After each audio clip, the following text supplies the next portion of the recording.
Maester Alara Vance believed in perfection, not as an aspiration, but as a baseline requirement. Her world was a hallowed stage of the Archlight Philharmonic, and she ruled it not with a velvet glove, but with a graphite baton that moved with the precision of a surgeon's scalpel. Her gestures were sharp, her commands clipped, her ears capable of detecting a single string of fraction of a cent out of tune from 100 feet away. The orchestra both feared and revered her.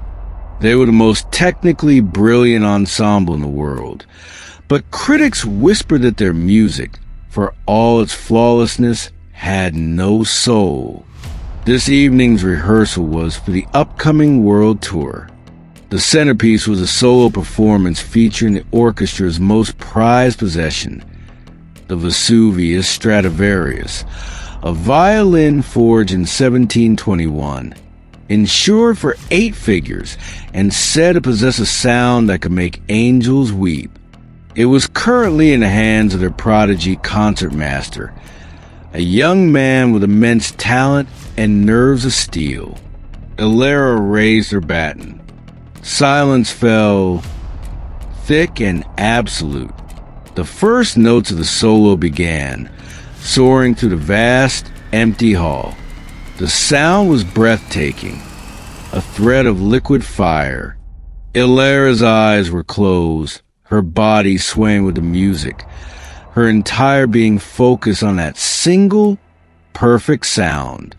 And then it happened, a sound that did not belong. It wasn't a sour note. It was smaller, sharper, more sinister. A tiny tick.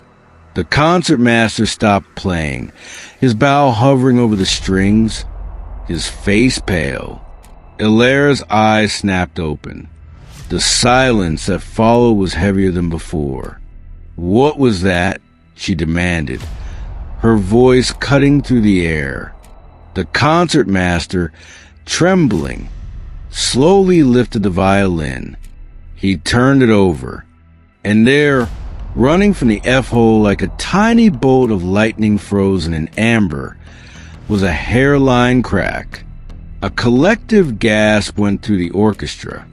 It was imperceptible to a distant eye, but to these musicians, it was a mortal wound. The Vesuvius was damaged. Alara walked up the podium, her steps measured, her face an unreadable mass of ice. She took the violin, her fingers tracing the tiny fracture. It was warm from the musician's hands. The soul of her orchestra, the heart of their world tour, the symbol of her own relentless pursuit of perfection, was broken. She felt nothing. No panic, no rage, no sorrow. The part of her that could feel such things had been trained into silence long ago. All she felt was the cold, hard reality of a problem that needed to be solved. Immediately, deep in the labyrinthine basement of the Archlight Concert Hall, far from the polished mahogany and velvet seats, was a world that smelled of sawdust, old varnish, and time. This was Liam's kingdom. By title, he was the hall's senior caretaker and handyman. By trade, he was a ghost. He fixed rattling pipes, replaced fading lights, and ensured the grand building's bones settled comfortably each night. His workshop was a small, cluttered room tucked behind the boiler. It was a wonderland of wood. Strips of maple and spruce aged in the corners. Half-finished cello necks lay on his workbench like sleeping swans. Tools, many of which he'd made himself, hung in neat, worn rows. Liam was a luthier, a maker and healer of stringed instruments, though no one on the payroll knew it. It was a craft he practiced in the quiet hours, not for money, but for love. He was currently planing a piece of maple, the wood shavings curling at his feet like fallen leaves. when the door creaked open. Arthur, the orchestra's first-chair cellist, a man of 80 with hands gnarled by a lifetime of music, stepped inside. "Liam," he said, his voice a low rumble. "There's been a catastrophe." Liam stopped his work, wiping his hands on his canvas apron. "The boiler again?" "Worse," Arthur said, his face grim. "The Vesuvius. It's cracked." Liam's calm expression shifted. A flicker of something, pain, empathy, crossed his face. He knew what that instrument meant to the orchestra. He'd heard its voice echo through the floorboards for years. How bad? Hairline. But the sound, it's gone dead, like a bell with a flaw. Ilera is calling in every expert from here to Vienna. Arthur sighed, leaning against the doorframe. They'll all say the same thing. 6 months in a lab. Atmospheric chambers. They'll treat it like a museum piece. They'll kill what's left of its voice. Liam said nothing, just ran his hand over the smooth wood on his bench. Arthur looked at him, his eyes knowing. Liam had been secretly caring for Arthur's own 18th century cello for years, coaxing a warmth from it that no high-priced luthier ever could. He knew Liam's secret. "She won't listen to me," Arthur said. "She only believes in certificates and reputations. But that violin doesn't need a scientist. It needs a doctor, someone who understands that what breathes." Liam looked down at his own hands, calloused and flecked with varnish. They were not the hands of a world-renowned expert. They were the hands of a quiet man who found solace in mending broken things. He had left the world of professional music long ago, for reasons he kept locked away. "It's not my place, Arthur," Liam said softly. "Perhaps," the old man replied, his voice full of a gentle sorrow. "But a fire is coming, and you are the only one I know who carries water." He then turned and left, leaving Liam alone with the scent of wood and the echo of a broken violin. The verdict from the experts was swift, unanimous, and devastating. 3 of the world's most respected luthiers, flown in on private jets and huddled in a sterile, brightly lit room, all delivered the same news to Isabella. "The structural integrity is compromised," said the first, a stern man from Germany. "To attempt a quick repair would be barbaric. It requires a full restoration," added the second, from Italy. "We would need to transport it to our facility in Cremona. Minimum of 8 months. No guarantees on the tonal quality afterward." The third simply shook his head. "A tragedy. It should be retired, placed in a museum." Isabella listened, her face impassive. Retire the Vesuvius? Cancel the world tour that was set to begin in 6 weeks? It was unthinkable. It was corporate suicide. The board would oust her. The legacy she had fought so hard to protect would crumble into dust. "There must be another option," she stated, her voice flat. "Maestra," the German expert said with a condescending sigh. "This is not a negotiation. This is physics. Wood of this age, under this much tension, it is not something one can simply patch up." She dismissed them, the air in the room feeling thin and suffocating. She stood alone for a long time, staring at the wounded violin resting in its velvet case. Perfection had failed her. Reputation had failed her. For the first time in her professional life, She had no logical next step.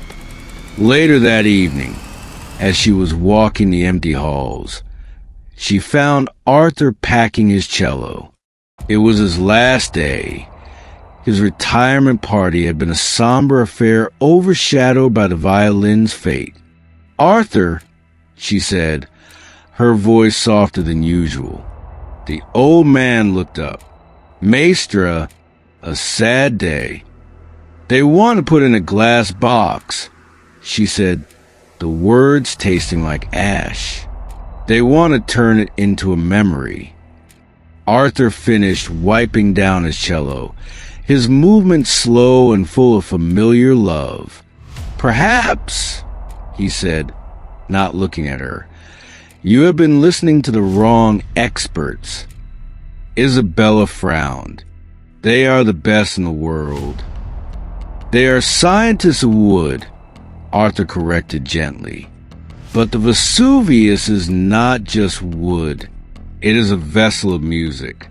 It has a soul. And souls do not respond to physics. They respond to understanding." He paused, then looked at her directly, his eyes clear and steady. "There is a man who works in this building. He has never published a paper, and he does not have a fancy certificate on his wall. But his hands know how to listen to wood." Isabella stared at him. A caretaker? A handyman? The suggestion was absurd. It was insulting. And yet, she remembered Arthur's cello. Its sound was famously warm, rich, and full of a character that defied its age. "Who?" she asked, the word whisper. "His name is Liam," Arthur said. "He works in the basement. He is the building's caretaker." He saw the disbelief on her face and added one more thing. "Maestra, when a patient is dying, do you trust the famous doctor who reads the charts or the quiet nurse who's been holding their hand all night?" He then picked up his cello, gave a final, respectful bow, and walked away, leaving Isabella alone with an impossible, illogical, and utterly desperate choice. The basement of the arch-like concert hall was another world. The air was cool and smelled of damp stone and something else, something organic and warm, like a forest floor. Ilera Vance's designer heels clicked awkwardly on the uneven concrete, the sound an unwelcome intrusion in the quiet.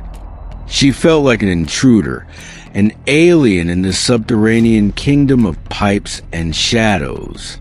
She found the workshop tucked behind a behemoth boiler. The door was slightly ajar, a warm, yellow light spilling out. She peered inside. The room was small, cluttered, and yet possessed a sense of profound order. Tools hung on the walls like sacred artifacts. Shavings of wood curled on the floor. And in the center of it all stood a man, his back to her, planing a long, pale piece of spruce. He wore a simple faded work shirt, sleeves rolled up to his elbows, revealing strong, capable forearms. His movements were fluid and economical, full of a quiet confidence.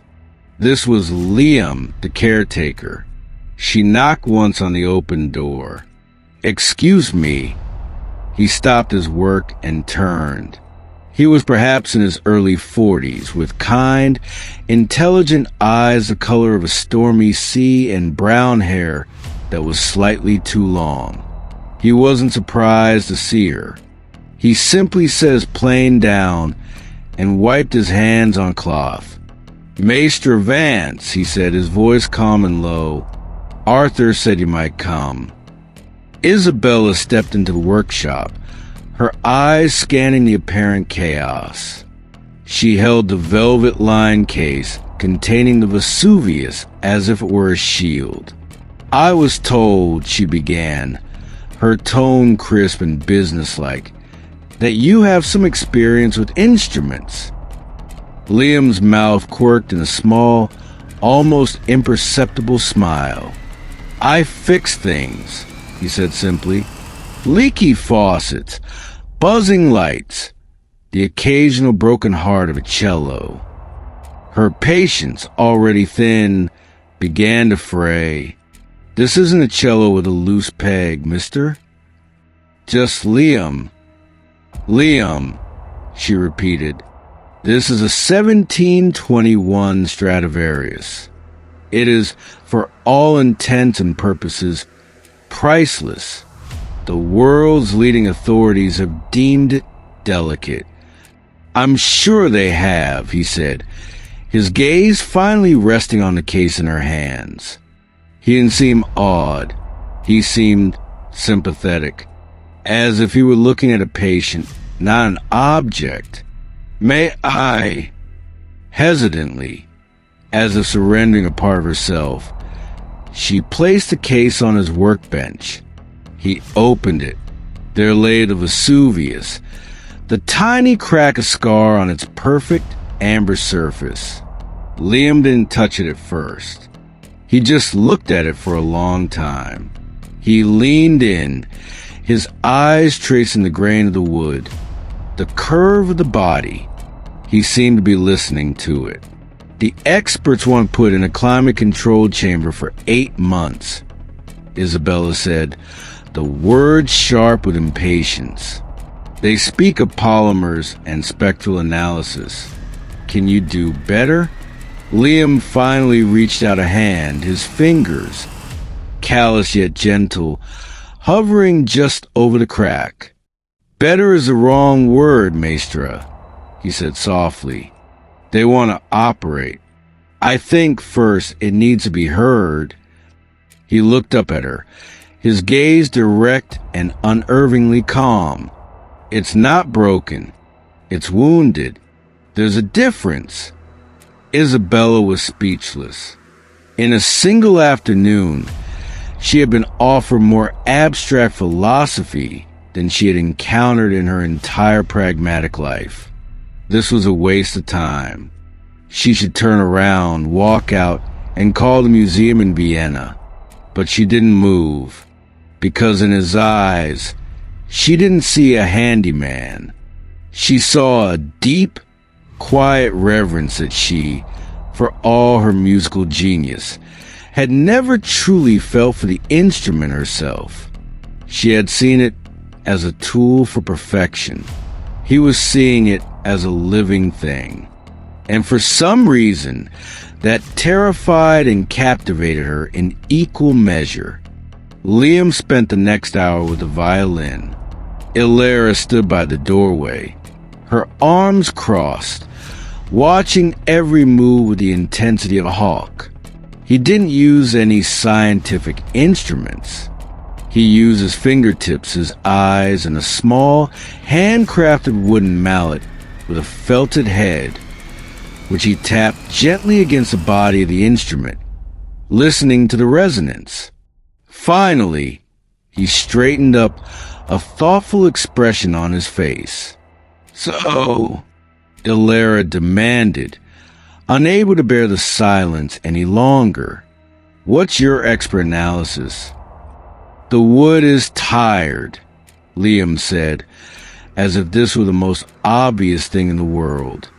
"It's been under immense tension for 300 years, holding that perfect note, performance after performance. It's been holding its breath. This crack," he traced its path with his finger, "isn't a break. It's an exhale, a release." Ilera stared at him, bewildered. "Wood doesn't get tired. It doesn't exhale. It fractures due to stress and humidity changes." "Of course," Liam agreed with a patient smile.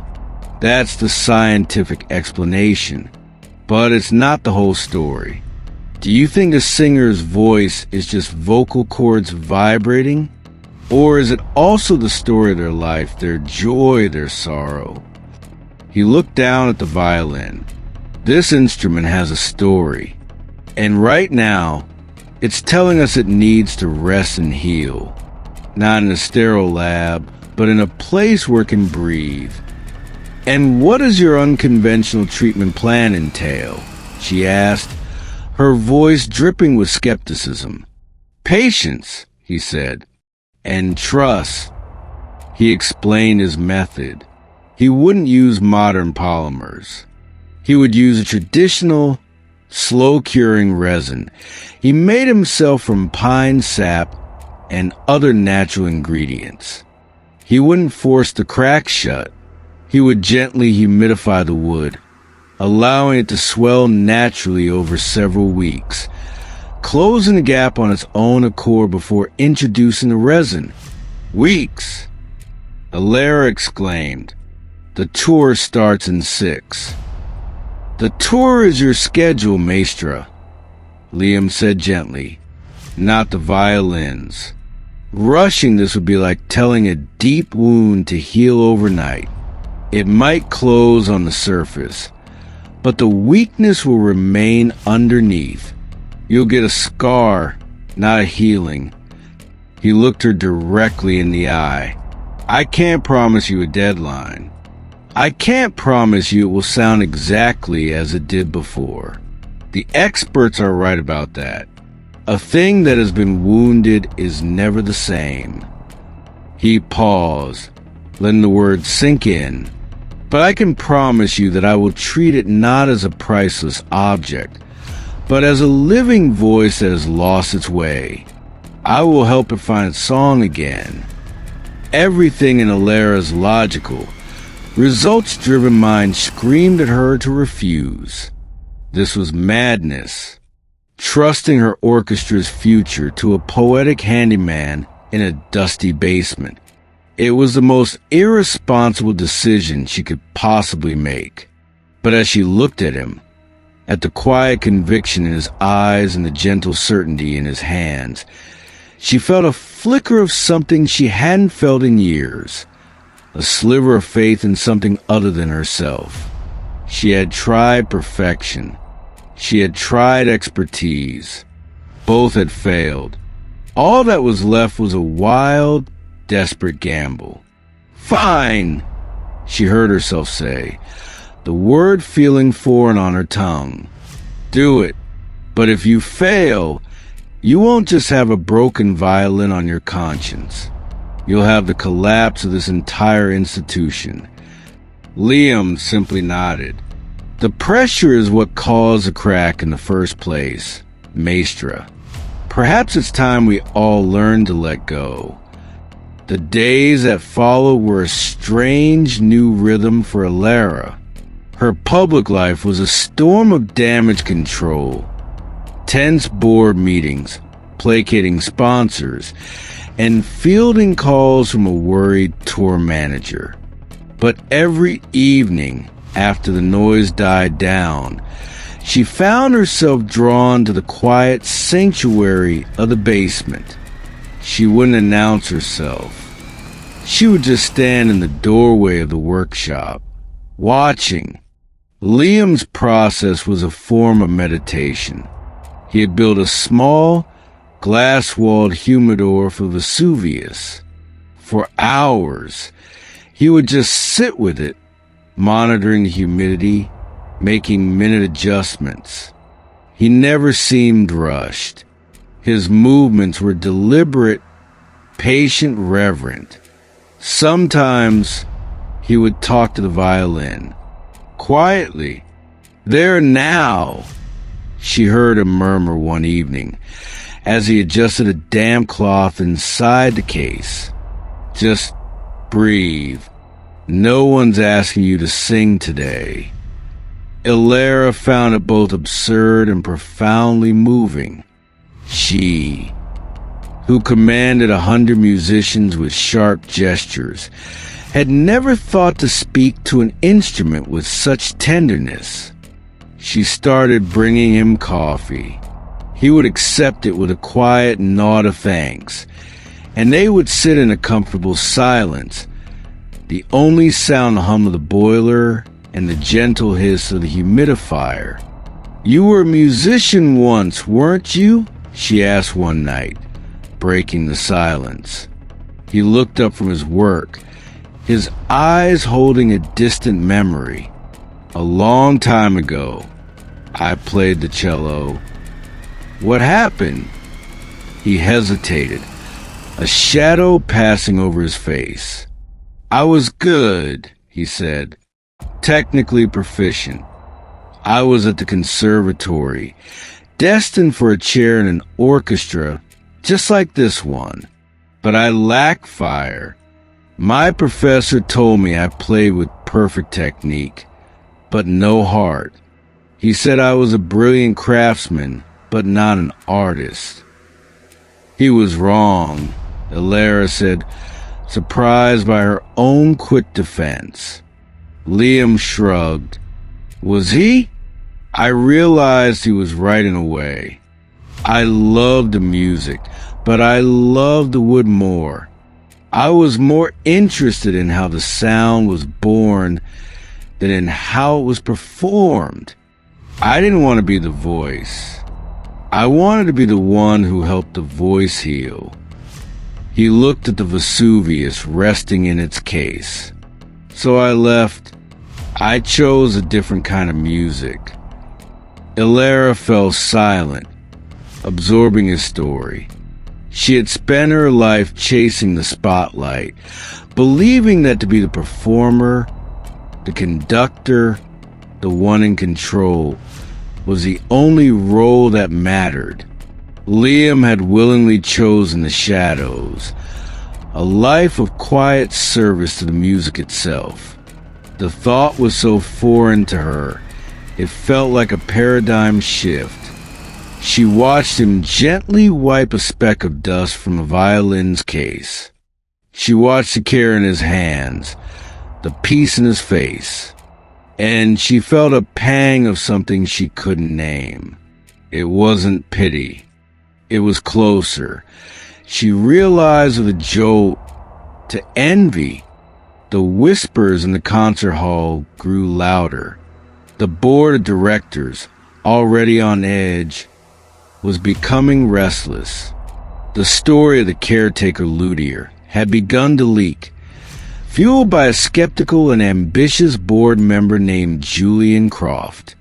Croft, a man who saw the orchestra as a business asset and nothing more, had always viewed Elara's artistic temperament as a liability.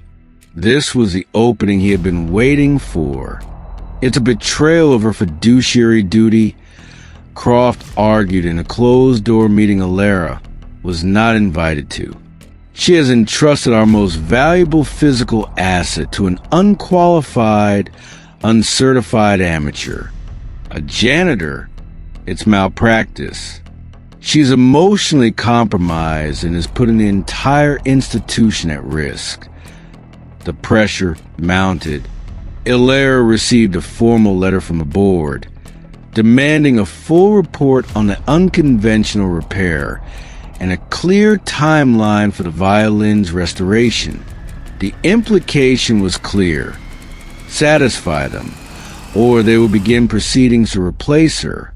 The tour manager called, his voice tight with panic. "Elara, the venues in Paris and Berlin are threatening to cancel. They need a guarantee that the Vesuvius will be on that stage." What do I tell them? The world she had controlled with such precision was slipping through her fingers. The walls were closing in. That evening, she went down to the workshop in a storm of fury and fear.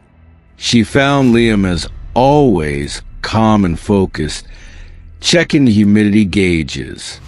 "This isn't working," she burst out, her voice echoing in the small room. "The board is trying to oust me. The tour is collapsing. Your breathing exercises for a piece of wood are ruining everything I built." Liam didn't react to her anger.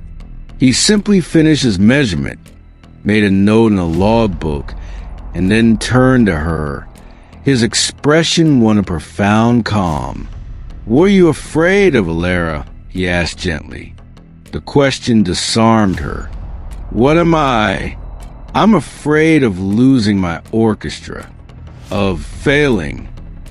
"No," he said, his voice soft but firm. "That's what you're afraid of happening.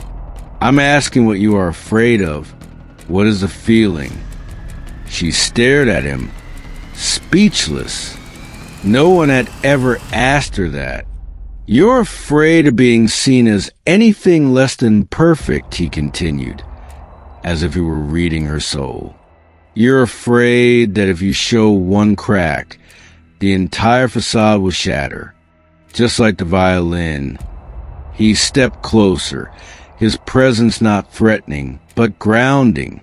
"You think the violin's value is in its perfection, but that's not true.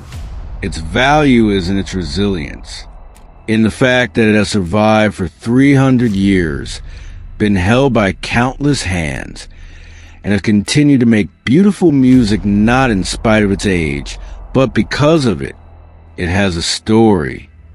He paused. "The crack isn't the end of its story. It's just the most interesting chapter." His words washed over her, extinguishing the fire of her anger, leaving behind a quiet, aching vulnerability. "My mentor," she whispered, the confession spilling out before she could stop it. "The man who trained me, he told me that a conductor's heart must be a metronome, perfectly steady, unflinching. He said emotion was the enemy of clarity." "That man," Liam said, his eyes full of sad wisdom, "may have taught you how to command an orchestra, maestra, but he taught you nothing about music." In the wake of her outburst, a new kind of quiet settled between them. It wasn't the comfortable silence of before. It was deeper, more fragile. She had shown him her fear, and he had met it not with solution, but with understanding. She started spending more time in the workshop, not just as a watcher, but as a participant in the silence. She'd bring her scores down, but she wouldn't study them. She would just sit, letting the scent of wood and the quiet presence of Liam and the healing violin seep into her. One rainy night, the sound of water dripping in a distant pipe was the only sound in the room. "He was my father's best friend," Alara said suddenly, picking up a conversation from days before. "My mentor, after my father died, he took me under his wing. He saw my talent, but he said I was too soft, too emotional. He said it made my music sentimental." Liam was carefully mixing his resin, a translucent amber-colored substance that smelled of pine. He didn't look up, but she knew he was listening. "So he trained it out of me," she continued, her voice low. "He taught me that control was strength. He would make me conduct for hours, never showing a flicker of emotion. He'd say, 'The music has the emotion, Alara. Your job is to be its clean, clear channel. Don't muddy it with your own.' I became his prodigy, the maester of ice." She laughed, a short, bitter sound. "I thought he was making me strong, but he was just making me hollow." Liam finished his mixture and set it aside to settle. He finally turned to her. "My father was a carpenter," he said. "A simple man. He built furniture. He used to tell me that the strongest wood isn't the one with the straightest grain, but the one that's learned to bend around its own knots. The knots are what give it character." He looked at her, his sea-gray eyes full of a gentle empathy. He didn't make you hollow, Ilera. He just taught you to be afraid of your own knots. But they're still there. They're what make your music yours. She felt a tear trace a path down her cheek. She didn't wipe it away. For the first time, she just let it fall. It felt like a surrender, a release. In that dusty basement, surrounded by the ghosts of their past, they found a common ground. They were both children of powerful legacies. Try to find their own harmony in a world that demanded they play a specific part. They had both retreated into their craft, she into pursuit of perfection, he into the art of mending. The silence that followed was not empty. It was filled with a weight of shared understanding, a quiet recognition that they were both, in their own ways, trying to repair something that had been broken long ago. 6 weeks to the day after the crack appeared, Liam opened the glass humidor. The air in the workshop was still and reverent. Ilera stood beside him, her heart pounding with an anxiety she hadn't felt since her debut performance. The Vesuvius rested on its velvet bed. The crack was gone. In its place was a faint, impossibly thin line that shimmered with a golden amber hue. It wasn't invisible mend. It was a beautiful scar, a kintsugi-like testament to its wound and its healing. It looked more beautiful, more real. "It's ready," Liam said softly. "The resin has cured. The wood is stable. It's time for it to sing again." He lifted the violin from its case with the tenderness of a father holding his newborn child. He didn't hand it to her. He held it out, an offering. "You should be the one," Ilera said, her voice barely a whisper. "You're the one who healed it." Liam shook his head. "I'm not its voice, Ilera. I never was." He looked at her, his eyes serious. "It's been silent for a long time.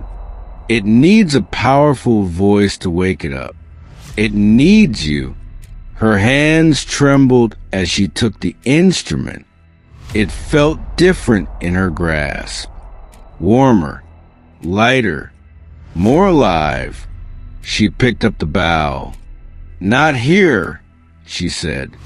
"On the stage, in the hall, where it belongs." They walked in silence from the basement up to the grand, empty concert hall. The stage was dark, save for a single ghost light at its center. The hundreds of empty velvet seats seemed to be holding their breath. Ilera stepped onto the conductor's podium, the familiar wood solid beneath her feet. But this felt different. There was no orchestra before her, no audience behind her. There was just Liam, standing in the wings, watching. She raised a Vesuvius to her shoulder, nesting it under her chin. It felt like coming home. She took a deep, shuddering breath, a breath that came not from her lungs but from her soul. She closed her eyes. She did not think of the notes, of the technique, of the perfection she had always chased. She thought of the tired wood. She thought of the patient hands that had healed it. She thought of her own hollow places, now filled with strange new warmth. Then she drew the bow across the strings. The note that emerged from the Vesuvius was not the one Ilera had known. The old sound had been brilliant, fiery, a piercingly pure thread of silver. It was technically perfect, but it had always felt high-strung, like a voice on the edge of screaming. This new sound was different. It was just as clear, just as resonant, but it was deeper, warmer. It had a richness, a complexity that had never been there before.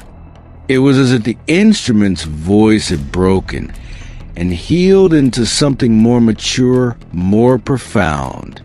It had a soul. She began to play. The music poured out of her, a torrent of feelings she had kept locked away for decades. She played with a passion and a vulnerability that would have horrified her old mentor.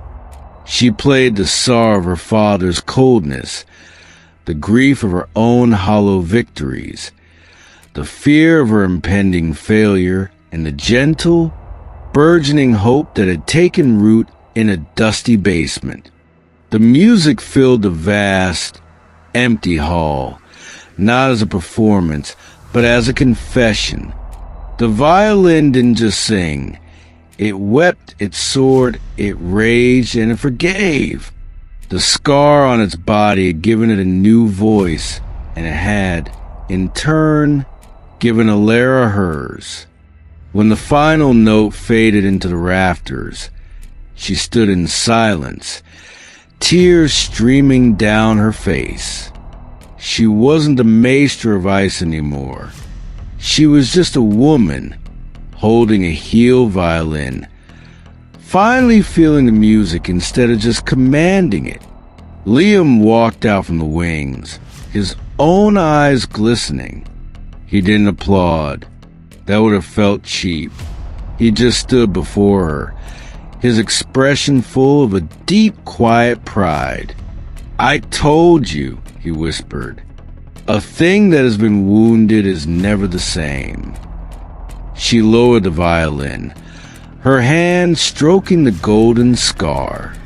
"It's better," she said, her voice choked with emotion. "It's more beautiful for having been broken." He smiled. "So are we, Alara. So are we." In that moment, she understood.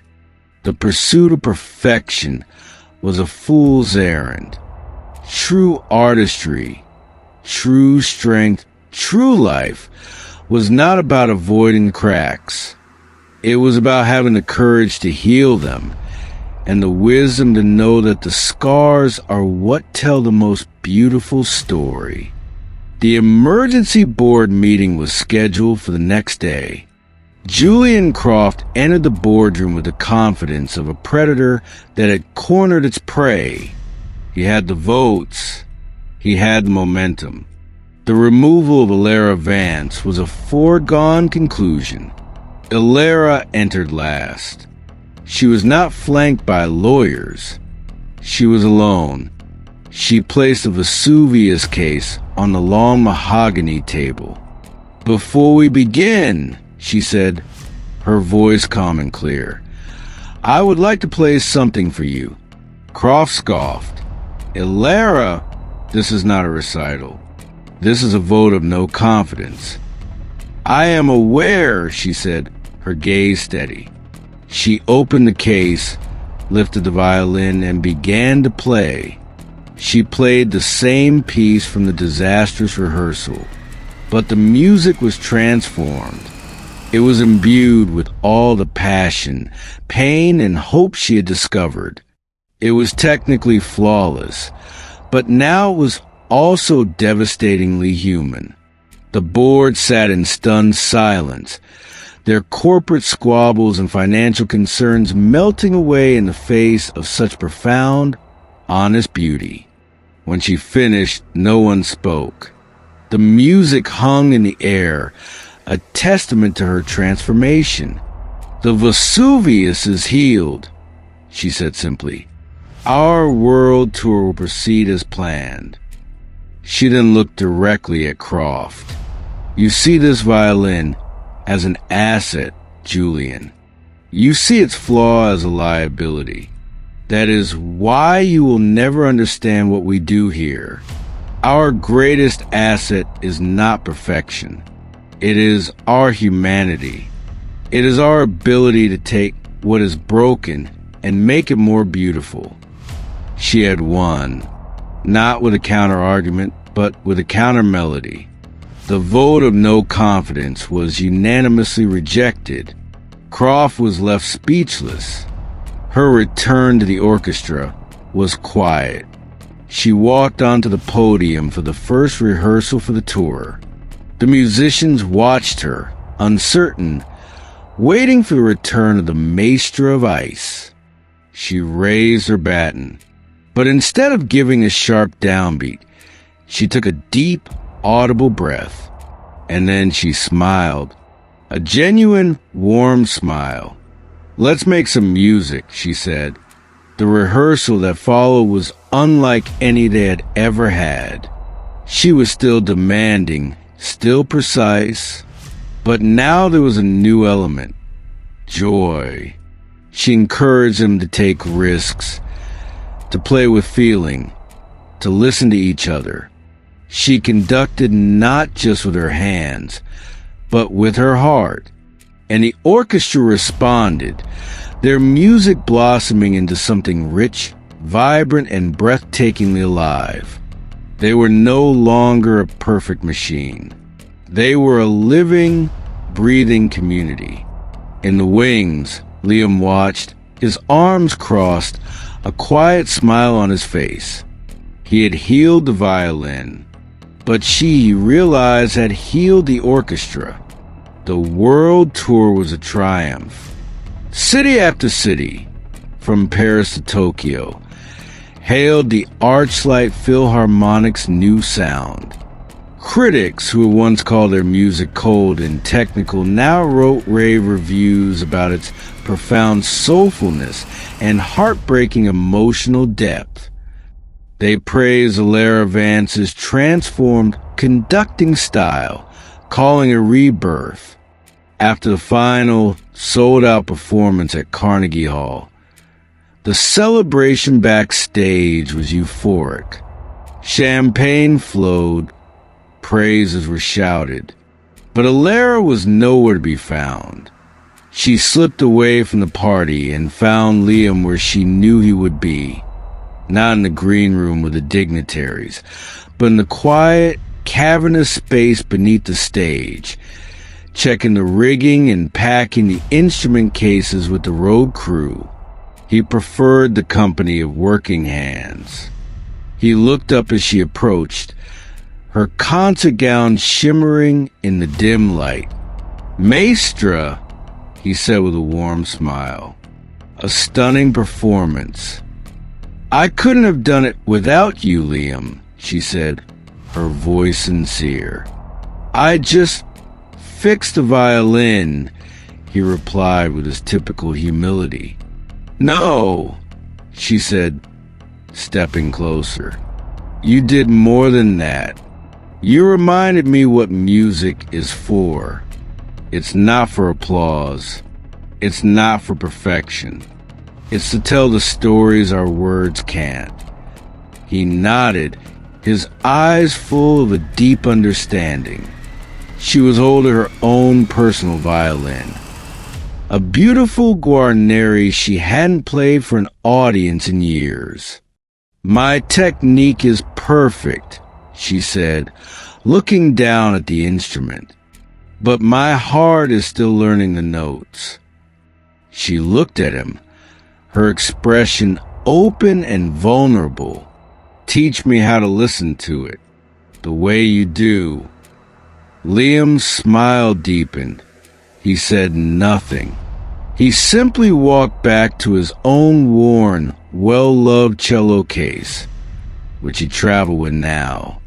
He took out his own instrument, an old fiddle he had made himself decades ago. It was scarred and imperfect, but it radiated warmth. He sat on a packing crate. She sat on another opposite him. There in the dusty, quiet world beneath the grand stage, they began to play. They didn't play a symphony. They played a simple, nameless folk tune, a melody as old as the hills. Her refined, brilliant violin and his earthy, soulful fiddle. Their music wove together, a conversation without words, a duet between the maestra who had learned to feel and the caretaker who had taught her how. It was not a performance. It was a promise, a quiet, shared harmony that was more beautiful than any standing ovation. If this story about the music found in our imperfections struck a chord with you, we would be so grateful to hear from you. Let us know in the comments. What is a flaw that you've come to see as a beautiful part of your own story? Your voice is a vital part of our orchestra.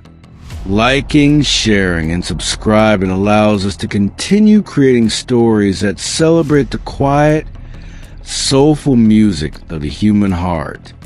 Turn on notifications to ensure you're here for the first note of our next tale.